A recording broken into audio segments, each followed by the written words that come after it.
मुर्दा के ऊपर भी जीएसटी लगाएंगे क्या? मुर्दा को जलाने के लिए जीएसटी लगाएंगे क्या? अभी हाल ऐसा हुआ है इस देश का कि हर चीज पर जीएसटी लगा दिया। अरे तू बैठ, तुमको क्या पता है? बैठो, तुमको क्या पता है? बैठो। लाखों सिलेंडर खाली पड़ा हुआ है, आग लगा है। कभी कभी मेरे मन में आता है कि ये सरकार बहादुर क्या हमें कच्चा खाने का आदत दिलाना चाहते हैं। मैं कहती हूं कि ये सब्जी अगर मैं कच्चा खा जाती हूं क्योंकि ईंधन नहीं मिलता है। 4 बार एलपीजी सिलेंडर का दाम बढ़ा। 3-4 साल पहले जब इसका भाव था 600, आज हो गया 1100। तो आप समझिए कि जो गरीब है, जो मजबूर है, वो कैसे 1100 रुपया देके सिलेंडर खरीदेगा। महोदय कितना शोर शराबा करके सत्ता पे आ गया, बस भूल गया आम जनता को। कहा है सिलेंडर लेके उनका जो जुलूस निकालती थी, बात करती थी, आज इतना टैक्स मत लगाइए कि आप ही को सिर्फ मुनाफा हो और गरीब मरते रहे। गरीब की तरह थोड़ा देखिए, गरीब के बारे में सोचिए और टैक्स कमती कीजिए कि वो भी जी सके। मैं अखिल भारत तृणमूल कांग्रेस की ओर से आभार व्यक्त करती हूं कि देर आए पर दुरुस्त आए। महंगाई एक बहुत अहम मुद्दा है जो आज के जनता पर भारतवर्ष में हर जनता का और हम सभी को बहुत चिंतित होकर रखा है, क्योंकि महंगाई इस जगह पर आए हैं, ये सरकार कोई कदम भी नहीं उठाया। महंगाई पर चर्चा करने के लिए इजाजत देने के लिए मैं अध्यक्ष महोदय का शुक्रगुजार हूं। आज के दिन में आम जनता पर क्या गुजर रही है, ये सरकार को समझना चाहिए। मैं तो सहमत थी, मंत्री महोदय यहाँ है नहीं, जब सत्ते पे नहीं थे तब मंत्री महोदय ने यहाँ, मैं नाम नहीं लेना चाहती हूँ, एलपीजी सिलेंडर लेके बहुत शोर शराबा किया था, की थी। अभी मैं जानना चाहती हूं कि वो मंत्री महोदय का राय क्या है जो एलपीजी लाखों औरत गांव में अभी भी चूल्हा फूकते हुए दिखते हैं, क्योंकि उज्ज्वला योजना में जिसको सिलेंडर मिला था अभी खरीदने का पैसा नहीं है। लाखों सिलेंडर खाली पड़ा हुआ है। अभी ये सोचना चाहिए कि ईंधन में आग लगा है। कभी कभी मेरे मन में आता है कि ये सरकार बहादुर क्या हमें कच्चा खाने का आदत दिलाना चाहते हैं। कच्चा खाने का दूसरा मतलब कोई मत समझो कि दूसरा कोई मतलब है। मैं कहती हूं कि ये सब्जी अगर मैं कच्चा खा जाती हूँ क्योंकि ईंधन नहीं मिलता है, तो वही कच्चा खाने का बात कर रही हूँ, क्योंकि एलपीजी सिलेंडर ये चंद महीनों में 4 बार एलपीजी सिलेंडर का दाम बढ़ा। 3-4 साल पहले जब इसका भाव था 600, आज हो गया 1100। तो आप समझिए कि जो गरीब है, जो मजबूर है, वो कैसे 1100 रुपया देके सिलेंडर खरीदेगा। सरकार को सोचना चाहिए।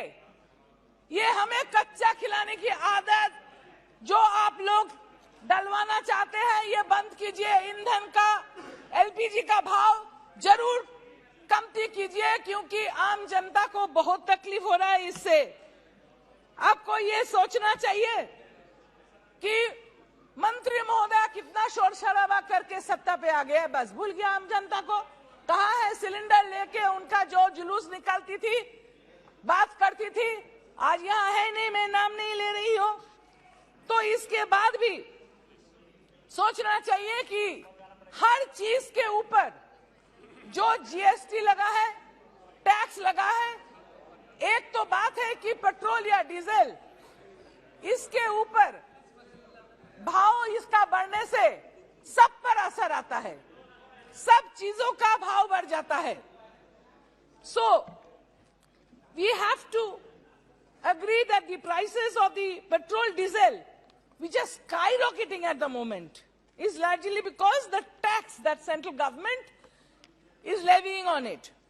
West Bengal is amongst the first few states that took immediate step through Honorable Chief Minister Mamata Banerjee, who reduced and gave a subsidy of 1 rupee for the benefit of the common man.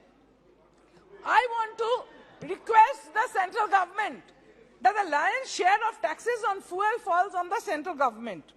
The center imposes both flat and ad valorem rates on fuel.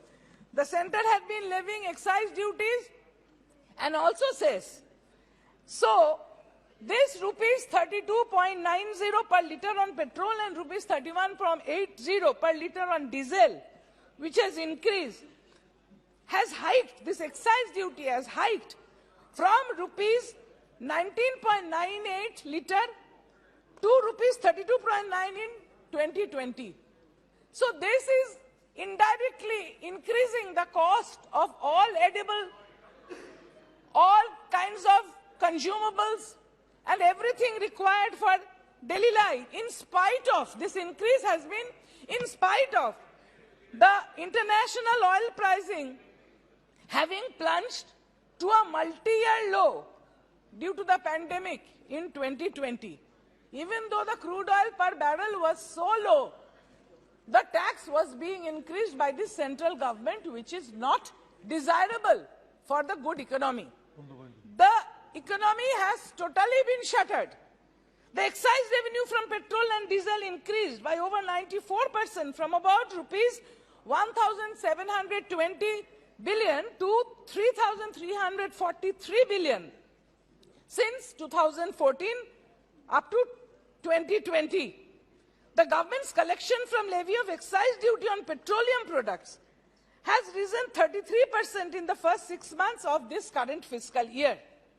Central taxes on petrol and diesel rose by over 307%. And in the last 6 years, allowing the union government to mop up a sum of rupees 2.94 lakh crores through taxes on fuel between April 2020 and January 2021. In the last 3 years, under the central excise taxes, a whopping rupees 14 lakh crore has been collected by the center and states combined. However, the center has changed the way these taxes are shared with the states, and the states are not getting the share. The central government is getting a larger part of it, and so the states find them fiscally cornered. This is again against the federal structure, in which the states are not getting the share of this tax structure. The Finance Commission says that the states should get as much as 41% of their excise share. But due to the cess levied by the center gets bigger share of taxes, leaving the state with little option. If we look at the wholesale price index, we depend a lot on the agriculture. The backbone of the agriculture is the fertilizer and urea. In the fiscal year 2013-14, the wholesale price index of urea was 104.7. And in this last fiscal, the wholesale price index of urea has been 110.1. If we cannot look at it properly to help the farmers, we know that you are not pro-farmer through the farm laws that had been brought and withdrawn later on. But unless the farmer is helped, the agriculture is helped, the country suffers, the people suffer. Cereal wholesale price index in 2013-14 was 126.6, today it is 160.7. The wholesale price index of vegetables, like this one that I just ate, it was 163.6, but today it is 204.5. Milk was 116, and today milk is 156.9. Milk is consumed by little children. Milk is consumed by the elderly for their well-being. Now children and the elderly can't even thrive because the milk is increasing so much in its cost. People cannot afford it. And then at the commodities like medicines, essential medicines, which are life-saving, they are becoming dearer every day, and tax has been put on equipments used by specially abled people. This should be a shame on the government that you are not giving chance for the specially abled people to take care of themselves. My honorable friend here was just not talking about pencils and rubbers. That is for the growth of the education of young people. You are not taking care of the infants by increasing the price of milk. You're not taking care of the children in their education by increasing the price of pencils and rubbers. You're not even taking care of the economy at all. You should put more attention on the economic condition of the country than rather putting advertisements or apna dhera pitana. And the retail inflation has remained at 7, which is above the RBI's, Reserve Bank of India, tolerance level of 6. With the GST slab, price of everyday essential, you know, lot of people in the country, they take mudi and chira. Mudmoda कहते हैं, चूड़ा कहते हैं, दही कहते हैं, package food तो भी सही, पैकेज फूड गरीब लोग उतना नहीं लेते हैं, लेकिन मुड़मुड़ा जिसको कहते हैं, चूड़ा जिसको कहते हैं, और हॉस्पिटल बेड्स, मरीज गया तो उसके ऊपर जीएसटी। तो मैं पूछना चाहूंगा कि आप मुर्दा के ऊपर भी जीएसटी लगाएंगे क्या? मुर्दा को जलाने के लिए जीएसटी लगाएंगे क्या? अभी हाल ऐसा हुआ है इस देश का कि हर चीज पर जीएसटी लगा दिया।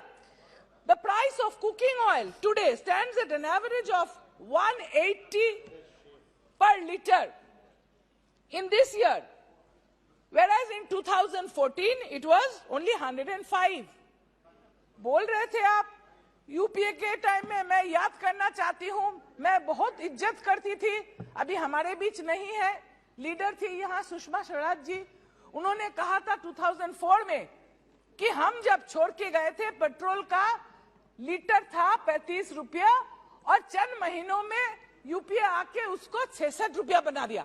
तब 66 रुपया में उन्होंने यहाँ खड़ी होकर बात रखी अपनी 66 में। अभी सोचिए पेट्रोल का 100 से भी ज्यादा 110 के बराबर है, गाड़ी नहीं चलती। अरे तू बैठ, तुमको क्या पता है, बैठो, तुमको क्या पता है, बैठो। 3 बार पेट्रोल चेंज करे थे। अभी महंगाई इस जगह में आके पहुंचा है कि आम जनता का जीना हराम हो गया। चर्चा यहाँ हो रहा है, बहुत अच्छा, सभी बात रखने की अवसर सभी को मिलेगा, सब ठीक ठाक बात करके मैं सरकार से ये दरख्वास्त करूंगी कि आप एक जगह में आइए कि इतना टैक्स मत लगाइए कि आप ही को सिर्फ मुनाफा हो और गरीब मरते रहे। गरीब की तरह थोड़ा देखिए, गरीब के बारे में सोचिए और टैक्स कमती कीजिए कि वो भी जी सके। नमस्कार सर, थैंक यू।